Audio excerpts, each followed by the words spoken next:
Assalamualaikum warahmatullahi wabarakatuh.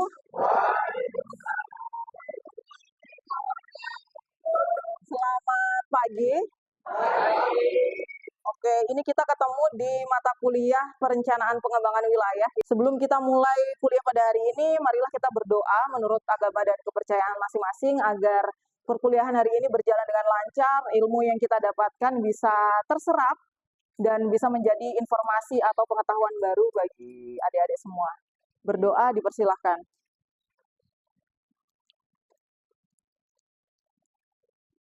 Ya, baik. Terima kasih. Ini kan pertemuan pertama ya di semester ini. Semoga ini awal semangat baru untuk anak-anak semester 7 yang mungkin ada yang sudah memulai untuk skripsi ya. Sebelumnya kita coba absen seperti biasa. Saya nyalakan absensinya di siap. Oke, silahkan absen dulu. Sudah, sementara saya simpan dulu ya. Oke, kita mulai.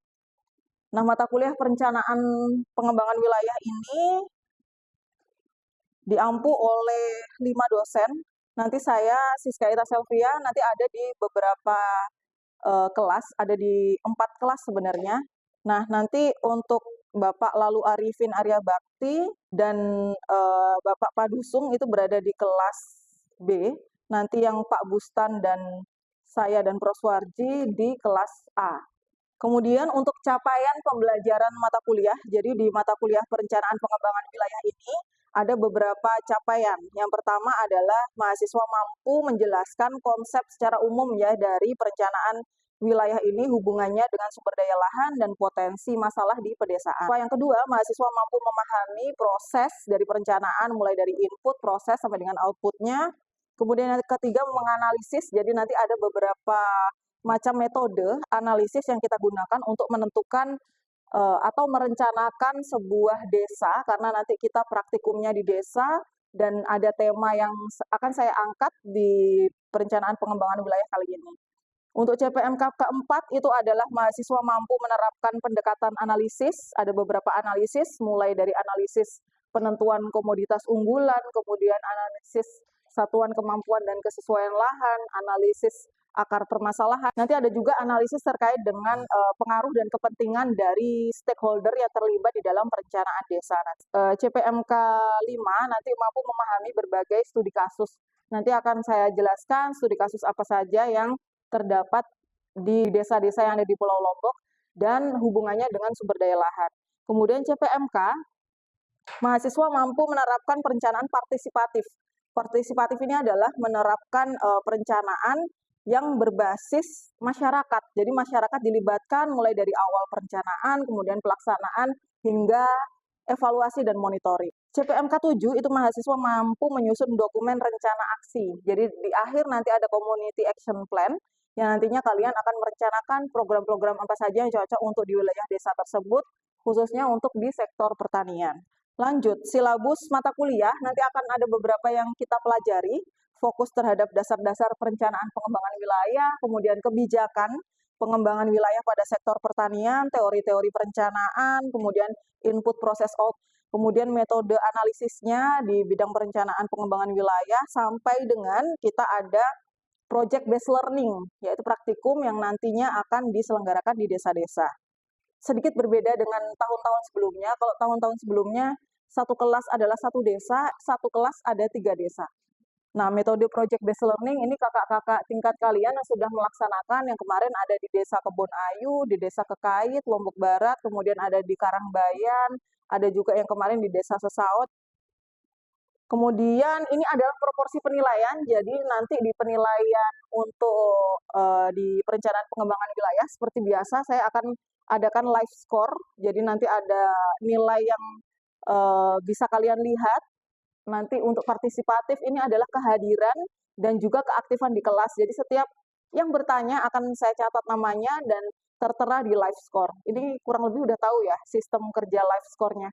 Kemudian project based learning ini 50%. Jadi kalau kalian nggak into banget di praktikum atau project based learning-nya akan membawa nilai kalian agak kurang gitu karena proporsinya adalah 50%. Ini patut dipertimbangkan. Kemudian UTS UAS akan tetap diselenggarakan. untuk memonitor kira-kira seberapa jauh sih pemahamannya gitu mahasiswa ini di tengah semester dan di akhir semester. Lanjut, tetap tertib perkuliahan, jadi kuliah dimulai tepat waktu, tidak ada toleransi keterlambatan, terus yang izin sakit ataupun izin ada acara dibarengi dengan surat. Jika tidak ada surat berarti skor kehadirannya dianggap nol. Ada yang ditanyakan terkait dengan tata tertib sebelum lanjut? Oke, lanjut ke praktikum ya. Jadi nanti di praktikum itu ada 4 kegiatan. Yang pertama mind mapping. Jadi minggu berikutnya atau minggu kedua kita akan ada mind mapping. Saya akan rilis desa-desanya paling lambat minggu ini di hari Jumat. Nanti saya rilis juga siapa asisten dosennya di masing-masing desa. Kemudian nanti kalian ngulik dulu tentang desa itu. Kemudian di minggu depan kita akan mind mapping, kita akan temukan apa aja persoalan di desa itu. Kemudian secondary survey, ini adalah survei sekunder, yang nantinya kalian akan menyurat ke desa, minta izin untuk mengadakan project based learning, kemudian kalian menyurat dan mendapatkan mengelis beberapa data yang dibutuhkan untuk kegiatan project based learning ini. Kemudian primary survei-nya itu akan turun ke lapangan, survei yang berhubungan langsung dengan ilmu tanah dan pertanian akan lebih kita fokuskan. Terus yang terakhir adalah participatory rural appraisal, yang nanti kita ke desa, ada beberapa alat yang kita gunakan kayak diagram Venn, itu nanti tentang kelembagaan, bagaimana sih desa itu menyusun program-programnya, merencanakan, kemudian kalian sebagai pihak luar yang sedang melakukan studi di situ, otomatis kalian melakukan kajian menurut perspektif dari peneliti gitu ya istilahnya. Nah nanti di project di participatory rural appraisal ini akan di cross check kira-kira apakah anggapan kalian atau temuan-temuan kalian di lapangan itu sesuai dengan yang ada di kondisi di desa tersebut. Jadi nanti masyarakatnya ikut berpartisipasi aktif dalam menemukan potensi dan masalah desa itu apa. Sehingga nanti ditemukan program-program yang nantinya cocok atau sesuai kebutuhan dari si desa itu. Untuk mengembangkan pertaniannya mungkin ada sektor lain seperti pariwisata yang bisa dikolabkan dengan pertanian seperti agrowisata atau komoditi-komoditi pertanian yang nantinya akan diolah, diproduksi sehingga menunjang untuk souvenir seperti itu. Jadi kita scope project based learning ini adalah perencanaan desa ya. Wilayah yang kita maksud itu adalah wilayah desa. Lanjut, unlock skill. Kenapa saya bilang unlock new skill? Karena di mata kuliah perencanaan pengembangan wilayah ini sebenarnya gabungan dari mata kuliah yang sudah kalian pelajari dari semester 1 sampai dengan semester 7 ini, jadi mengakomodir seluruh potensi dan permasalahan yang kita temukan nantinya, itu kita rangkum.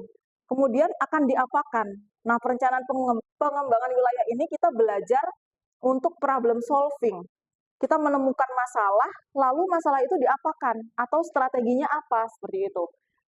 Public speaking tentunya akan terasah karena kalian nanti akan presentasi ke desa, kalian akan mengajak masyarakat desa untuk berpartisipasi aktif dalam perencanaan. Kemudian manajemen tim, karena ini tugasnya kelompok, ya jadi harus berkoordinasi, berkolaborasi, pembagian job desk yang seimbang. Jangan sampai ada yang menjadi beban untuk teman-teman lainnya gitu. Kemudian pengumpulan dan pengolahan data itu adalah salah satu skill yang perlu dipunya ya. Karena nanti kalian kalau misalkan skripsi, kan kalian mengumpulkan data-data tuh tidak hanya data di lapangan yang kalian ambil sampelnya, tapi kalian perlu nih data pendukung. Nah, di situ kan berarti kalian menemukan data-data yang perlu ditunjang oleh data-data sekunder seperti yang ada di Dinas Pertanian, kemudian mungkin di BPDAS atau BKSDA yang berhubungan dengan penelitian kalian. Nah, disinilah kita nanti menguasai tentang pengumpulan dan pengolahan data. Kemudian pembuatan mind map, kemudian penerapan berbagai analisis perencanaan. Nanti kalau kalian dikerja, itu kan belum tentu kalian kerja di bidang ilmu tanah banget gitu. Nah, mata kuliah ini sebenarnya untuk memperluas jangkauan atau profil lulusan ya. Jadi tidak hanya bekerja di bidang tanah saja, di lab saja mungkin, tapi bisa explore, mungkin kalian kerja di NGO, karena di NGO itu diperlukan skill-skill pengolahan data, pembuatan mind map, perumusan strategi, kayak gitu. Kemudian pemetaan wilayah, jadi sangat terkait ya antara ilmu spasial dengan problem solving. Jadi misalkan nanti di mata kuliah ini kita perlu memetakan tentang kesesuaian dan kemampuan lahannya, kemudian kita perlu memetakan untuk titik-titik lokasi pentingnya, misalkan sektor pertanian di mana, kemudian pemetaan tata guna lahannya seperti apa, seperti itu. Kemudian yang terakhir adalah pembuatan action plan, dan harapan saya setelah dari praktikum ini, kalian itu setiap tahapannya mungkin bisa kalian video, kalian ulas, kemudian kalian bikin portofolio. Dan skill-skill ini adalah skill-skill baru ketika kalian sudah menempuh mata kuliah ini. Oke? Ini beberapa referensi yang bisa ditemukan.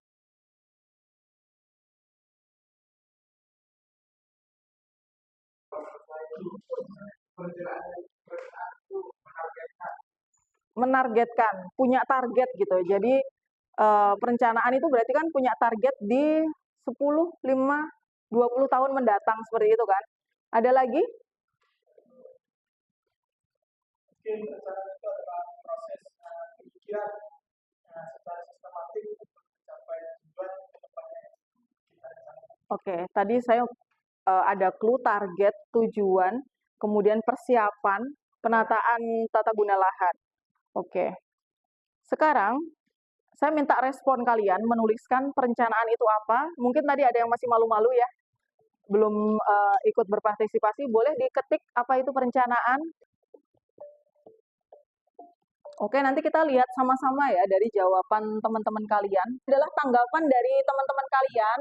Ini ada yang menanggapi bahwa perencanaan merupakan proses menargetkan sesuatu. Ada yang bilang strategi dan taktik untuk mencapai target, kemudian perencanaan adalah suatu strategi, penataan suatu kegiatan yang akan dilakukan. Kemudian perencanaan adalah langkah awal dalam mengerjakan sesuatu, perencanaan wilayah adalah proses penataan, pengelolaan. Berarti kalau saya lihat dari jawaban-jawaban atau respon dari adik-adik ini, berarti perencanaan itu adalah kita itu ada tujuan untuk kehidupan yang lebih baik kan, tujuan untuk mencapai sesuatu hal yang diinginkan gitu kan, itu adalah perencanaan.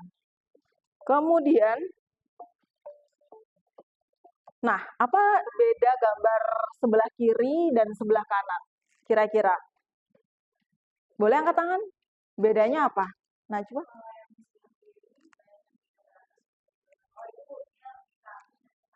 Lebih tertata, oke. Oke. Ada yang lain yang bisa memberikan komentar lebih spesifik? Yang sebelah kiri memang lebih tertata, yang sebelah kanan agak berantakan gitu ya? Iya. Nah, oke, lanjut.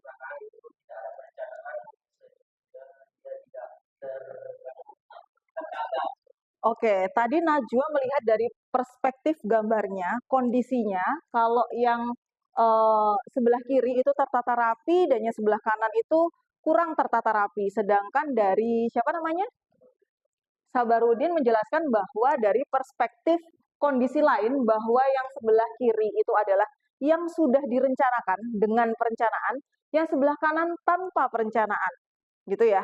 Atau yang sebelah kanan itu ada perencanaannya, tapi tidak terimplementasi atau tidak ada monitoring evaluasinya. Sehingga ketika sudah direncanakan lalu ternyata dilaksanakan dengan kurang termanage, akhirnya hasilnya seperti itu, tidak tertata. Kemudian contoh yang paling gampang adalah permukiman-permukiman di bantaran sungai. Kalian sering tahu kan ya, itu tuh sebenarnya sudah ada aturan, sudah direncanakan bahwa 20 meter sampai dengan 50 meter di samping kanan dan kiri itu dilarang ada bangunan. Dan itu namanya adalah sempadan sungai yang diperuntukkan untuk vegetasi yang bisa menutup area sekitar atau sempadan sungai itu. Tapi lambat laun orang itu mereka mendirikan bangunan-bangunan, 1-2 orang rumah tangga mendirikan bangunan yang kemudian akhirnya jadi banyak kan, jadi banyak, jadi kumuh. Nah, dari yang sedikit-sedikit itu, karena tidak ada teguran, tidak ada penegakan hukum, tidak ada monitoring dan evaluasi, dibiarkan begitu saja, akhirnya sampai padat dan kumuh, baru bingung lagi. Ini tidak ada perencanaan, tidak ada penataan. Sebenarnya ada perencanaan itu. Dasar-dasar hukum pun ada, pengaturannya ada. Yang susah itu adalah pelaksanaan, pengawasannya, pengendaliannya yang kurang. Oke, ini adalah perbedaan wilayah yang direncanakan dan tidak direncanakan. Yang kiri itu direncanakan dan yang kanan itu mungkin saja direncanakan tapi pelaksanaannya tidak baik. Menurut Undang-Undang Tata Ruang, proporsi antara lahan terbangun dan tidak terbangun itu adalah 70% dan 30%. Jadi 70%-nya terbangun dan 30%-nya terbangun. Kalau yang sebelah kanan ini, dia udah bodoh amat dengan proporsi itu 70-30%. Akibatnya apa? Resapan air kurang, kemudian kebutuhan akan air bersih meningkat, kemudian kelayakan rumah menurun. Jadi kalau kalian pernah ke permukiman-permukiman padat penduduk, kalau di sini mungkin di Ampenan, itu kan rumahnya kecil-kecil, gangnya sempit.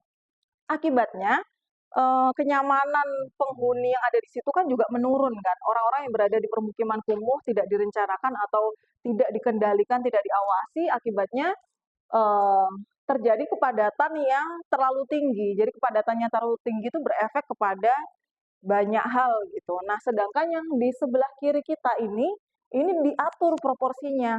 Jadi kalau ruang terbuka hijau itu bisa berupa taman, bisa berupa hutan rimba, bisa berupa semak belukar ataupun lainnya yang ada vegetasinya. Nah, coba direspon dong di kuisis, gambar mana yang lebih baik?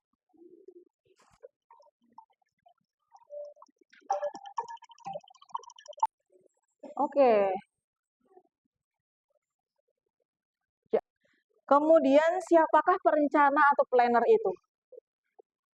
Mungkin semua orang bisa direncanakan, tapi mungkin ada orang dari bidangnya tersendiri yang bisa merencanakan terkait pembangunan kota, orang dari Ya, oke.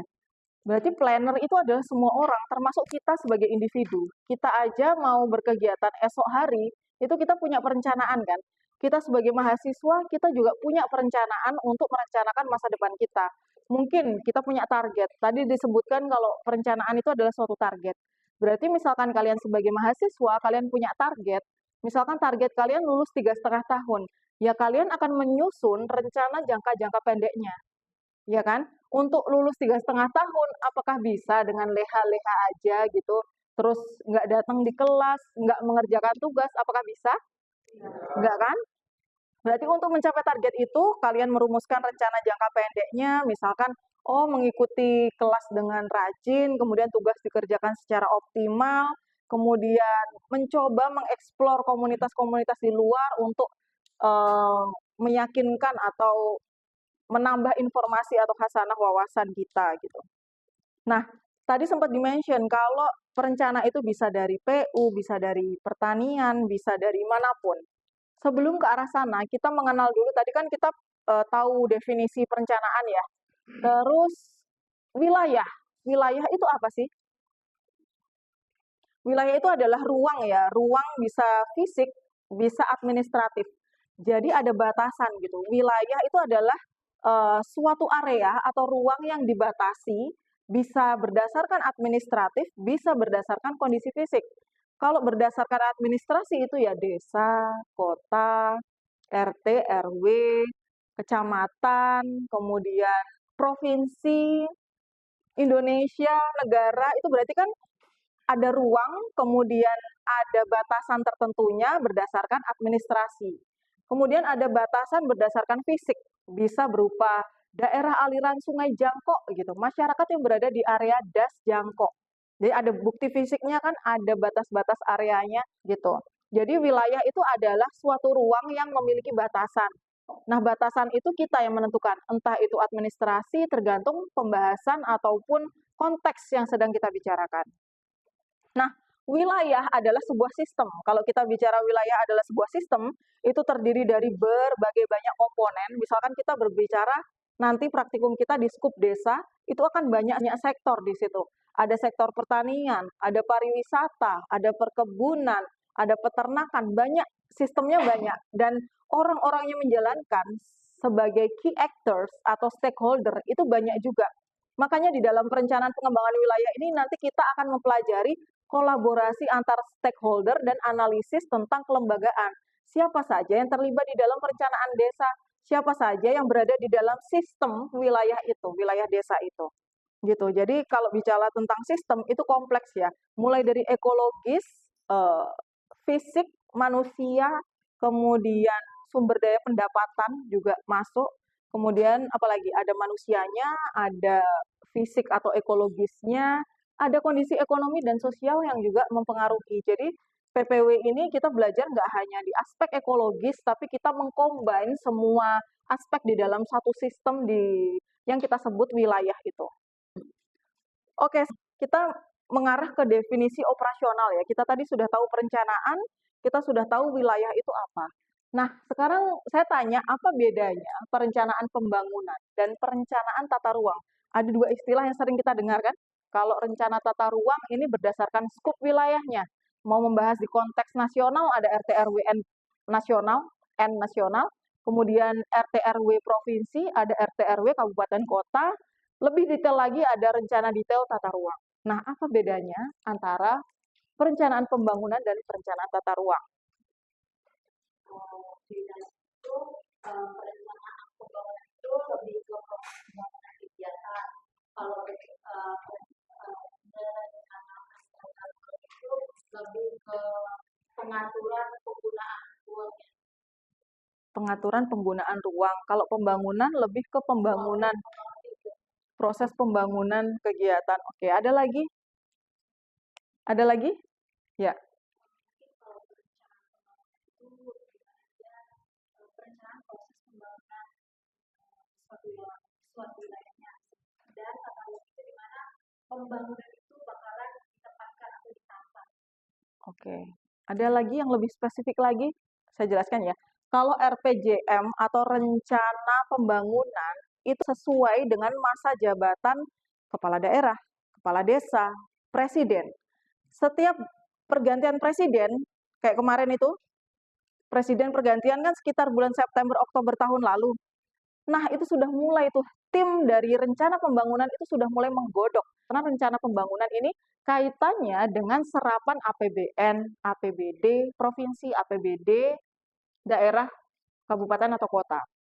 Jadi kan kalian sudah tahu belum proses dari APBN itu, kan dana APBN itu dirilis setiap tahun ya dari Kemenkeu, Kementerian Keuangan. Nanti dia rilis nih sekian ratus triliun misalkan. Nah, nanti kan mereka ngeplotin tuh untuk kementerian A berapa, untuk kementerian B berapa, untuk kementerian C berapa, itu adalah rencana pembangunan. Karena dana APBN itu akan digunakan untuk pembangunan. Nah, nanti dari Kementerian PU, proporsi tertinggi, atau Kementerian Pendidikan, karena MBG ini lagi diprioritaskan, makanya di Kementerian Pendidikan dibesarin dananya, misalkan 40% dari total APBN. Oke, ini beberapa permasalahan ya yang kita sering ambil, kayak terbatasnya lapangan pekerjaan. Sekarang kan emang kita mengalami itu ya, minimnya aksesibilitas. Oke, nggak ada pertanyaan lagi. Saya tutup. Terima kasih banyak. Wassalamualaikum warahmatullahi wabarakatuh.